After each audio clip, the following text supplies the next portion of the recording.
वालेकुम सलाम, तशरीफ रखें. All right, Mr. Muhammad Raza, let's start. My first question to you would be, will you like to tell the panel where is the economy of Pakistan heading in the wake of COVID-19? Sir, basically, as we have seen that our economy has performed at a negative 0.4% rate in 2020. But if you see that 2020 was largely, I believe, dominated by 4 themes, which were not only kind of blessing in disguise for our economy, but it would also help us into the future. The first one being that during COVID-19, Pakistan has been involved in a drive towards innovation. Especially if we look towards that in the medical field, where we have been able to invest into building our indigenous ventilators and are also working towards making COVID vaccines as well. Other than that, a second important theme that has dominated our economy was basically the centralized role of the state bank that it has played into not only by making developing finance as more of a primary function of itself. We have seen through TERF, which was the temporary economic refinance program, through which we have financed at subsidized rates new investments into the economy. However, if you look at the last 70 years, this was not a role of the state bank that it has played. So in that way, state bank has played an important role in uplifting the economy during this time. Other than that, sir, I believe that COVID has definitely also shifted our government's focus from being a services-based economy towards a manufacturing base as well. Because during all this time, we have seen that our government has been much more focused towards improving the lives of the common laborers that were working in those manufacturing units. They were also subsidizing the loans and also rolling over the loans for such installations as well. And the results are in front of us: automobile sector, construction sector, and even textile sector. They have recently grown much larger than what services industry has contributed. Okay, thank you. My second question would be, what is Magna Carta, and what effect, if any, has it had on democracy in the UK? So Magna Carta, I believe it was signed in 1215. It was against basically certain barons who were rebelling against King John of England, if I'm not wrong. And it had various sections in it which related to, firstly, this was the first time that the divine rights of the king was challenged. Previously, it was believed that he was not answerable to anyone, but after Magna Carta, people established a certain relationship with him to keep him accountable in a manner. Other than that, Magna Carta, especially after the glorious revolution of 1688 and the subsequent passage of the Bill of Rights, has also established the supremacy of parliamentary democracy in the UK. Okay. Can you talk to the panel for a minute on the Battle of Plassey of 1757 and the role played in it of people like Mir Jafar? So Battle of Plassey, as you've already mentioned, it took place in 1757 in Bengal. Basically, there were 2 key parties to it. The first was the Nawab of Bengal, Siraj-ud-Dawla, who was also being allied with certain French allies as well. And it was fought against the army of East India Company of Robert Clive. So the French army, it was basically a part of Nawab Siraj-ud-Dawla because of the 7-year war that was also taking place in the Europe during the same time. Other than that, we have seen that more than 50,000 army of Nawab Siraj-ud-Dawla was defeated by only 3,000 men of Robert Clive's army, mainly because of the assistance that was lended to Robert Clive through the infamous Mir Jafar, who betrayed the Nawab of Bengal, and it had severe consequences on. How did he betray the Nawab? Sir, there are several stories that I have heard regarding that, especially where it's told that he did not properly store the explosive and cartridges of the army of Nawab Siraj-ud-Daulah, and there was probably a rainstorm or something like that, and he was not able to utilize his strengths. That's what I believe. Okay, never mind. Now you have studied gender studies and US history. Yes. Tell me, who is Sharmeen Obaid Chinoy? So Sharmeen Obaid Chinoy she is basically a filmmaker by profession. She belongs from Pakistan, and she has won several accolades for the country, especially 2 Oscars for her documentaries. One of them was called Saving Faces, which was about acid burn victims, and the second one, I think it was called A Girl in the River. Girl in the which was River. related to honor killing. She is a very pro women rights kind of a person for the country, and I believe her work also relates to that. Good. Now my last question on US history. What was the Boston Massacre, and how will you relate it or compare it to the Jallianwala Bagh tragedy? So Boston Massacre, it took place basically in 1770 in the port city of Boston, where certain protesters were protesting against some new taxes, especially the Stamp Duty Act, if I'm not wrong. And on that, there was there was certain custom police or some guards of the UK Army, British Army, who were present there, and they retaliated and they fired upon them. It did not cause much deaths, but it certainly enshrined in itself a revolution. How many people lost their lives? Sir, if I'm allowed to take a guess, I think it was 5 people. Okay, 4. All right, 4 or 5. And still they call it a massacre. Come to the second part of my question, please. Coming towards the second part of the question, which was about the Jallianwala Bagh incident. So basically, there were certain people who were celebrating Baisakhi in the Jallianwala Bagh in Amritsar, and there were certain acts, especially called the Roulette Acts, that had been passed, where such a large gathering was not allowed.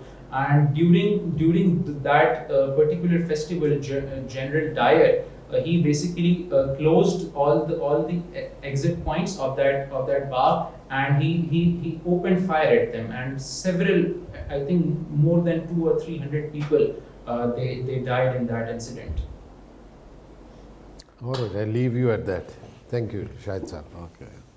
Muhammad Raza, Yes, sir. you are a banker by profession, working as assistant director and SBP.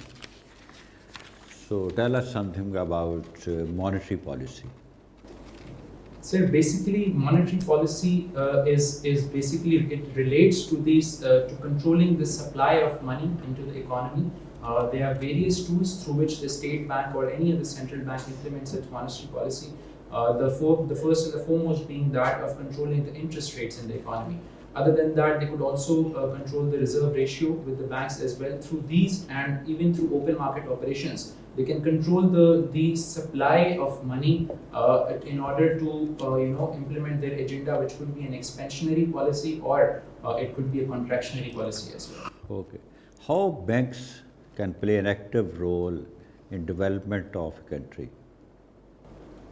So I believe banks they play the most active role in the development of the economy, because they supply the bloodline that is needed for any industrial growth. They give out debts for various activities, especially business activities that generate not only additional taxes for us, but also generates economic activity, generates employment, and all kind of such measures as well. Other than that, the second role that a bank also plays that is really important, especially in terms of trade, because banks are the settlement point of those trades where you can trade. Okay. You have also studied American history. Yes, sir. Tell us something about Truman Doctrine and Marshall Plan. So I'll start with the Marshall Plan first. So Marshall Plan was basically a plan in the late 1940s, which was introduced by George Marshall, who was the Secretary of State of US during those era. And it was aimed at, it had a 4-point agenda, basically. The first one being that it was to reconstruct the war-torn Europe, especially Western Europe, which included countries like UK, France, and West Germany. Other than that, it also aimed towards stabilizing their currency, which had lost its worth during the World War. And the third agenda was to limit the Soviet influence in that era, because Soviet Union was actively engaging with its allies to build them economically. So probably since the US was trying to control the spread of communism into its allies, so it introduced this plan. I think it was, if I believe that it was worth around $15 billion during that time. Coming towards the second part. And why it was named as Marshall?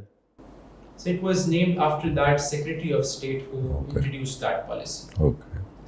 Coming towards the second part of the question about the Truman Doctrine. So basically, Harry Truman, he was the president after Franklin D. Roosevelt, and his policy was that in order to limit the spread of communism and to avoid that domino effect of countries falling into the Soviet camp, he should introduce various reforms, especially aid-related programs and such assistance, even military assistance, economic assistance, so that he could build a very strong reputation with its Most allies. important part was providing military assistance. Yes, sir.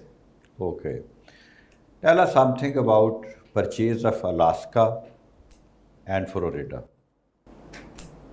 So the purchase of Florida, it was established under the Adam-Onis Treaty in 1819, where basically Spain agreed with the United States that it would give out its claims in Florida if the US compensates it in Texas. So there was not a monetary value attached to it. However, around $5 million of claims of US citizens towards Spain's, they were written off in that treaty. Whereas as far as the purchase of Alaska is concerned, it took place in 1867, where the czars of Russia, they were already economically on a downward trend after the Crimean Wars that they were fighting. So they wanted to sell off Alaska basically because they thought that in case of a greater European war, they won't be able to defend it. So under that agreement, Alaska was sold for $7.2 million to the US, which was less than 2 cents an acre at that time. Okay. It is widely believed that movement for Pakistan independence started from UrduHindi Controversy. Do you agree with this statement? First tell us something about UrduHindi Controversy and then about its significance in terms of creation of Pakistan. Sir, I certainly agree with your statement. Basically, Hindi-Urdu controversy, it took place in 1867 in the city of Benares, where the United Provinces of Agra and Awadh were planning to put Hindi as an official language and to replace Urdu basically with Hindi as the official language of that state. So basically, this engulfed certain riots among the Hindus and the Muslims, as well as Muslims were proponents of Urdu being kept as the official language since it was written in an Arabic script, while the Hindus, they were promoting the same language to be written in the Devanagari script. Coming towards the second part of your question, which was whether it was the beginning of the Pakistan movement or not, I believe so, because if you look at the statements of Sir Syed Ahmad Khan, who was present during that time in Benares previously, he was of the view that Hindus and Muslims are basically two eyes of a bride, and that bride was India. However, after that, he said that he has come to that conclusion that these two nations are essentially separate and they cannot live together in the future as well. So I believe that this viewpoint, this radical shift of viewpoint of Sir Syed Ahmad Khan is clearly indicative of the fact that Pakistan movement took its birth during that crisis. Okay. What is meant by fourth wave of feminism and what are its main points? Sir, I believe there are three main points that define the fourth wave of feminism. The first one being that When it started? sir, I'm not sure, but I think it was around 2012. Okay. It was very recent. So, what some of the important points of the fourth wave of feminism? The first one being that it advocates against sexual harassment, against rape, against workplace harassment, and these kind of immoral activities. And the second point of the fourth wave of feminism is it basically relates towards using the online platform by even accusing people. For example, the Me Too movement, the recent Me Too movement, that was also a part of it. And thirdly, it also amalgamates various other genders into its stream, where, for example, men's feminism, it's also a part Most of important parts were women empowerment, reducing gender inequality. Yes, sir. Oh, okay, thank you. Nasr Iqbal. Thank you, sir. Ji, Muhammad Raza. Raza, you know that the major problem between India and Pakistan is Kashmir. Now, as a Pakistani and a learned Pakistani, what do you think? What could be the solutions for Kashmir issue between India and Pakistan? So basically, if you see, this problem has long existed for 70 years, and there have been certain ups and downs during this period. But there is one very established conclusion that comes from out of those 7 decades, is that military option is definitely not one of them. Whenever we have tried to involve into a military conflict over Kashmir, it has never benefited the Kashmiris at least. Okay. So, ruling out that option, I believe there are several steps that the Pakistani government could take in terms of promoting its objective of having an independent Kashmir, or having a Kashmir, or basically towards listening towards the wishes of the people of Kashmir, which is also a part of our constitution as well. The first one being, we could definitely establish dedicated Kashmir desks across our embassies, across our councils, where not only the Kashmiri diaspora is mobilized to promote their viewpoint, but also they are being used to highlight the atrocities of human rights violations that the Indian authorities have been taking place. Moreover, I believe that since Kashmir is an international issue, it's not a bilateral issue, various other parties could be involved into resolving that crisis. This could involve the United States, this could involve our mutual friends with India, this should also involve the United Nations as well. And these kind of agencies should be mobilized to promote. The first stage of that, I think it would be that they should defend the dignity of men and women in that area, and to develop them not only economically but also educationally and various other through social mobilization platforms. Then, Okay, Muhammad Raza, you know that we have a very important and high level forum in Pakistan to deal with this Kashmir issue, and that is Kashmir Committee. In your opinion, to what extent this committee has been successful to raise the issue at the important international forums, and what is the contribution of this committee? Sir, regarding the successes of that committee, I cannot exactly pinpoint what successes that they have achieved during their tenure, but definitely they have a very well designed and a very organized agenda that they need to pursue, especially in terms of promoting the atrocities of Indians in the international media. Other than that, it also tries to the key objective that this committee tries to achieve is basically to give them a voice. Because if you see, even in that article, this recent Article 370 crisis, the key weapon that the Indians used was to block their voice. They blocked them from social media. They blocked them from using telecommunication. They imposed a curfew on them so that they could not voice what kind of a situation that they're living in. And in that opinion, I think Kashmir activity has played a very active role, in especially when US presidents and various other international leaders gave statements regarding the atrocities that are being conducted in Kashmir.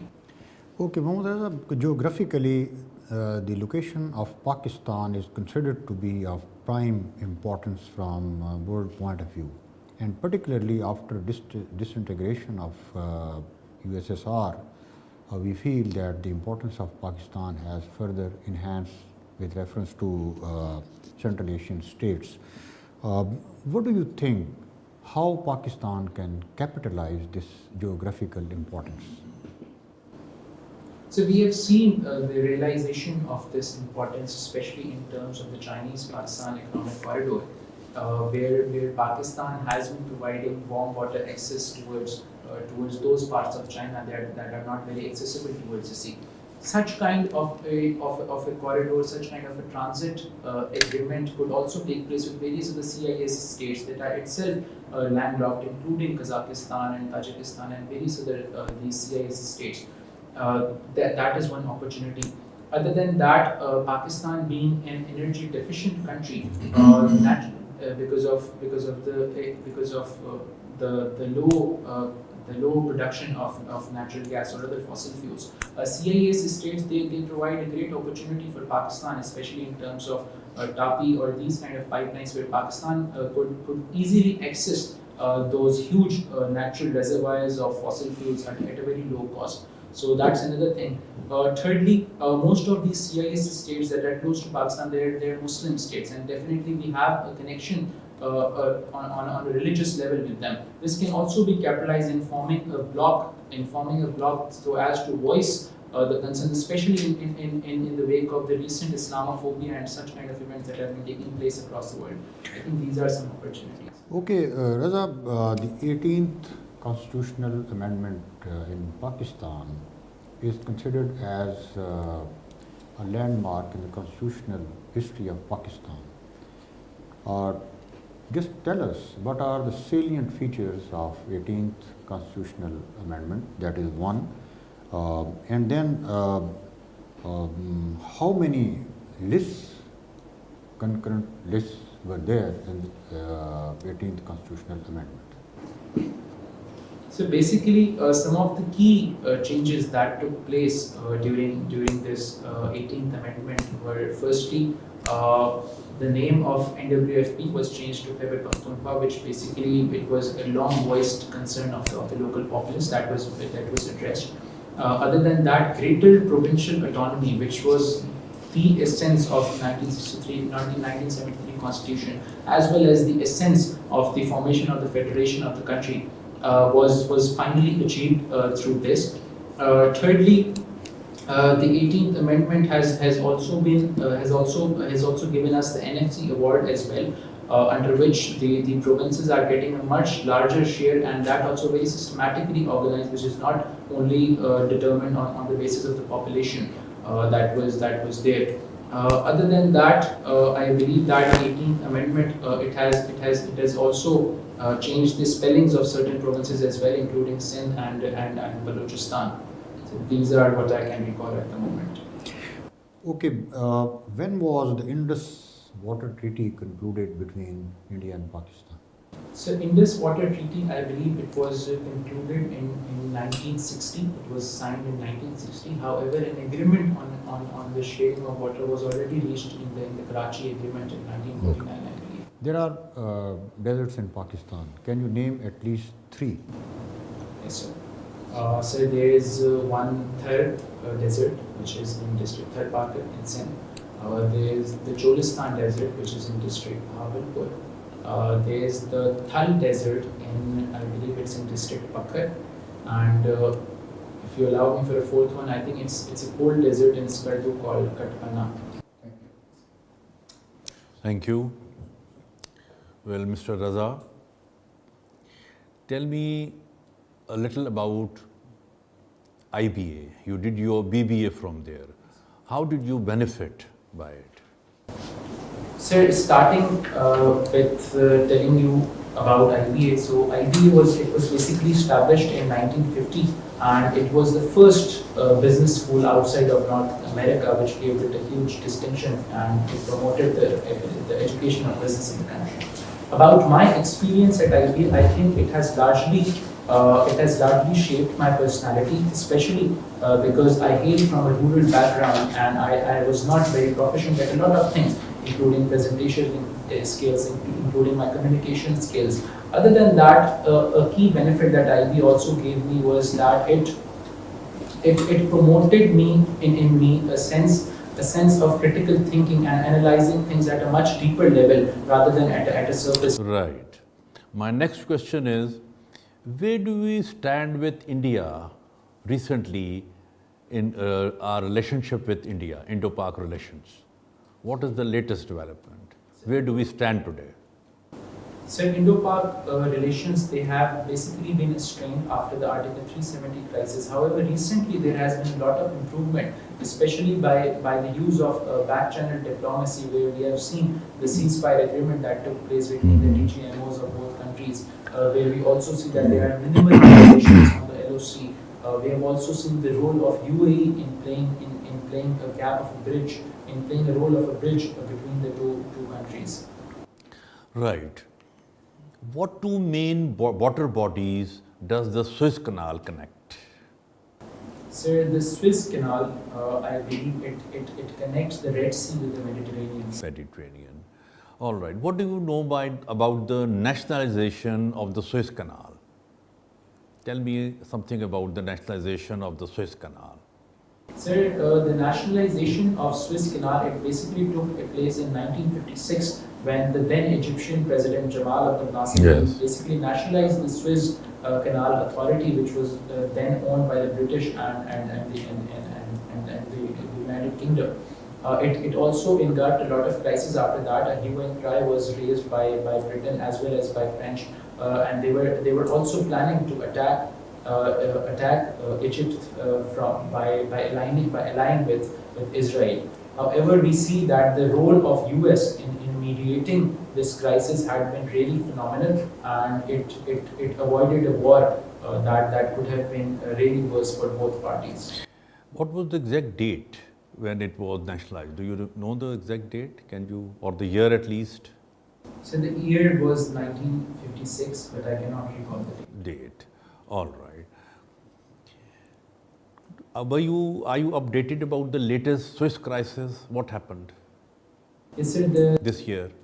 The latest Swiss crisis that took place in early this year, it was where a vessel, I believe it was called Evergreen vessel, it had blocked access of other ships into the Suez Canal because it's a very narrow strip, it's a very narrow body of water through which only one ship can pass at a time. So it had blocked a huge international trade that takes place. It got stuck up over there. Yes. Right.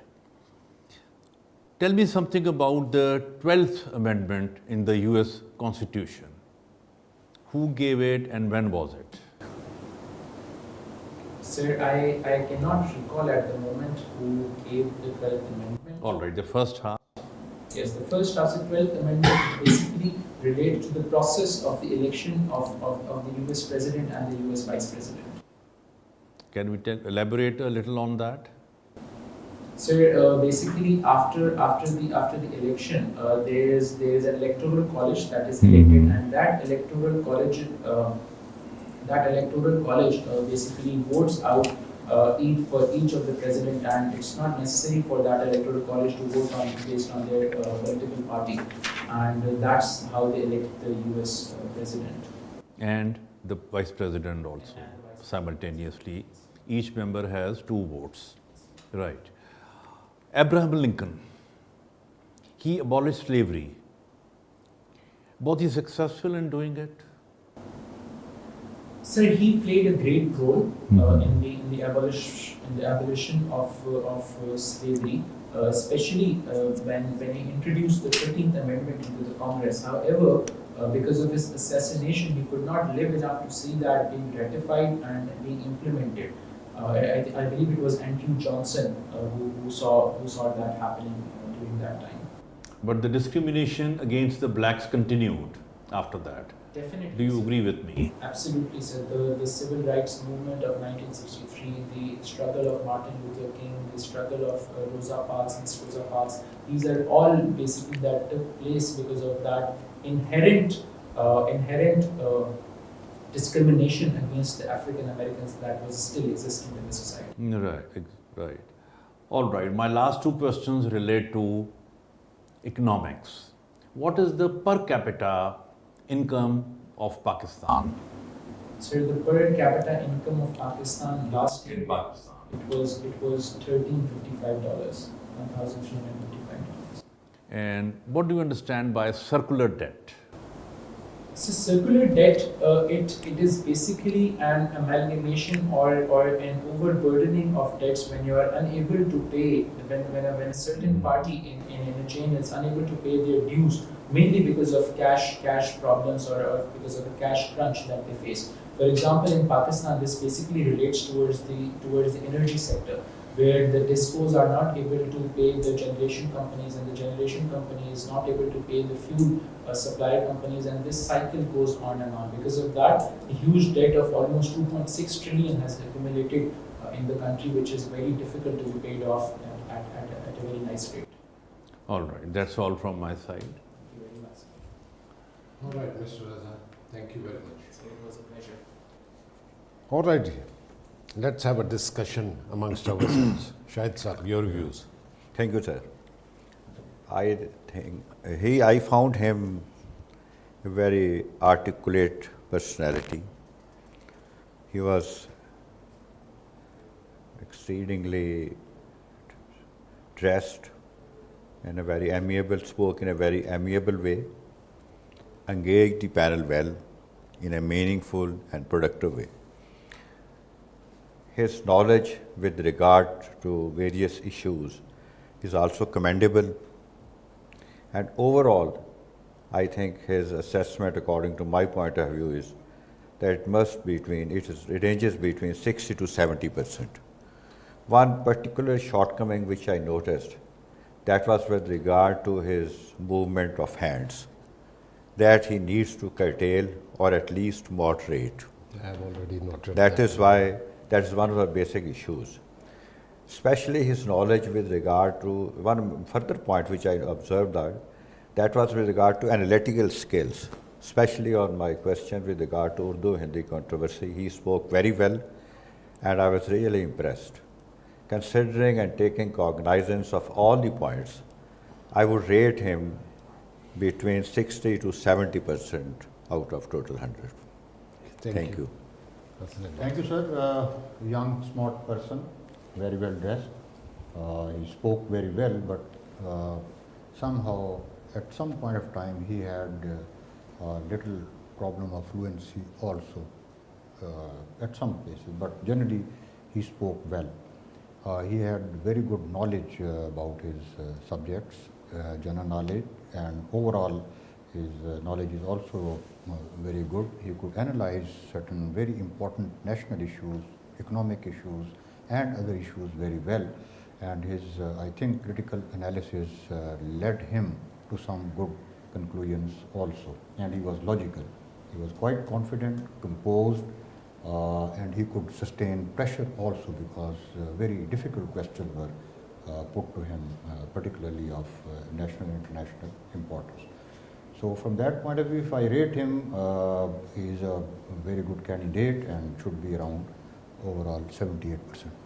Thank you. Sure, sir. Ji, thank you.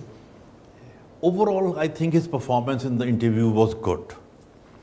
He had a good general knowledge, good command and fluency in English. He could engage in discussion on different issues. But he had this superfluous use of, he kept on repeating, I believe. I believe. Instead of, you see, differentiating his opinion, where you can use the word I believe. But about facts, you can't say I believe. He was overusing that. As he said while answering your question Yes. about the Suez Canal, Ji, I believe it connects the Red Sea to the Mediterranean. It's a fact. It's not a theory. So exactly. you don't need to use the Exactly, word I believe. exactly. So that shows that he wasn't sure about. That gives the impression that one is not sure, although he was clear about it. There is no second opinion about it. And then again, he was overusing the phrase, allow me to guess. He shouldn't have overused this. Otherwise, he was a little nervous in the beginning. Then he regained his confidence and composure. And I would really rate him 70, give him 70 marks out of 100. Okay, thank you. Now let me start with the negatives. Three things I observed. You agree with me that he was overusing the phrase I believe. आपने note किया hand gestures, excessive movement थी उसके थोड़े hand gestures की. Normally हम कहते हैं आप इधर उनको अपनी लैप में रखें. तीसरा, his eye contact was not very good. बात इनके साथ कर रहा है, देख नीचे रहा है. आई कॉन्टैक्ट मेरे नज़दीक तो you got to look in the eyes of the person who you are talking to and also engage the rest of the panellist. ये तीन चीज़ें थी. Otherwise I found him full of confidence, very well composed, and on a number of issues, on a majority of the issues, he managed to engage the panel very well and in a meaningful manner. Good knowledge base, and where he knew the answers, he was focused and he spoke with authority. And I think he is a